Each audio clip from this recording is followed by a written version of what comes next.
আসসালামু আলাইকুম। রুহুল আমিন ম্যাথ কেয়ারের পক্ষ থেকে আবারও সবাইকে শুভেচ্ছা অভিনন্দন জানাচ্ছি। আজকে আমরা যে দুটো অঙ্ক নিয়ে আলোচনা করব, নবম দশম শ্রেণীর বিশেষ করে ত্রিকোণমিতির 9.1-এর 17 এবং 18 নম্বর অঙ্ক। আমরা 17 নম্বর অঙ্কটা যদি দেখি, আমাদের প্রমাণ করতে হবে কি tan theta plus sec theta whole square সমান 1 plus sin theta minus 1 minus sin theta. এটা আমরা বাম পক্ষ ধরে করতে পারি, ডান পক্ষ ধরে করতে পারি। তাহলে আমরা বাম পক্ষ ধরে দেখি। তাহলে আমরা লেফট সাইড হচ্ছে tan থিটা, এটা সমান এটা প্রমাণ করব। তাহলে tan theta plus sec theta whole square আছে, এটা লেফট সাইডে আছে। এখন tan এর সূত্র আমরা জানি কি, sin theta by cos theta, আর sec সমান 1 বাই cos, তাহলে এটা হোল স্কয়ার। এখন এটা যদি আমরা লসাগু করি, তাহলে নিচে cos থিটা, উপরে কি হচ্ছে sin theta plus 1 whole square. আর স্কয়ারটা যদি আমরা আলাদা করি, তাহলে উপরে আছে sin theta plus 1 whole square, আর নিচেরটা হচ্ছে cos স্কয়ার থিটা। এখন sin theta plus 1 whole square সমান আমরা এটা sin থিটা প্লাস 1 ও লিখতে পারি, আবার 1 plus sin theta whole square লিখতে পারি। আর নিচে আমরা জানি cos স্কয়ার সমান কি 1 মাইনাস sin স্কয়ার। তাহলে উপরে হোল স্কয়ার থাকার কারণে এটা আমরা দুইবার লিখব, 1 plus sine into 1 plus sign.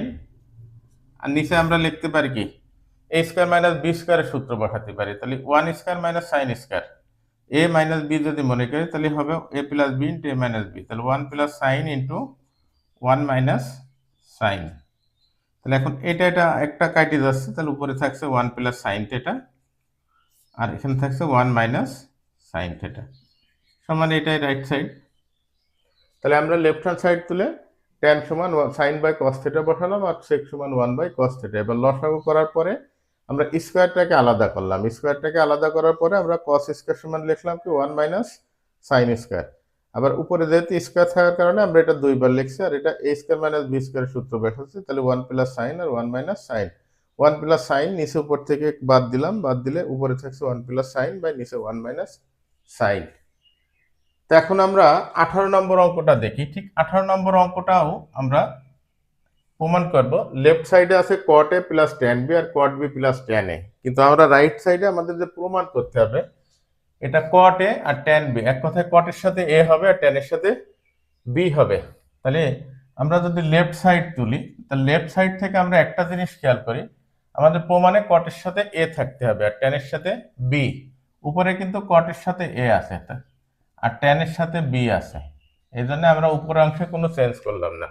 কিন্তু নিচে cot b আছে, তাহলে এটা আমরা সূত্র বসাই, cot সমান 1 বাই tan। তাহলে এটা tan b, আর এটা tan a আছে, এটা আমরা সূত্র বসাবো 1 বাই cot a। তাহলে এবার উপরে হচ্ছে cot a plus tan b। তাহলে নিচেরটা আমরা যদি লসাগু করি, তাহলে লসাগু করলে হবে tan b into cot a।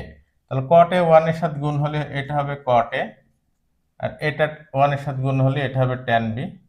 এখন উপরে আছে cot a plus tan b, নিচেরটা ভাগ আকারে আছে, এটা যদি আমরা গুণ করি তাহলে উল্টাই যাবে, উল্টাই গেলে উপরে হবে হচ্ছে tan b into cot a, আর নিচে হবে cot a tan b।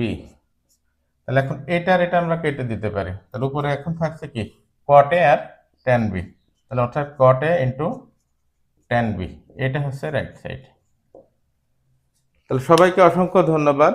Ruhul Amin math কেয়ারের পক্ষ থেকে। আসসালামু আলাইকুম।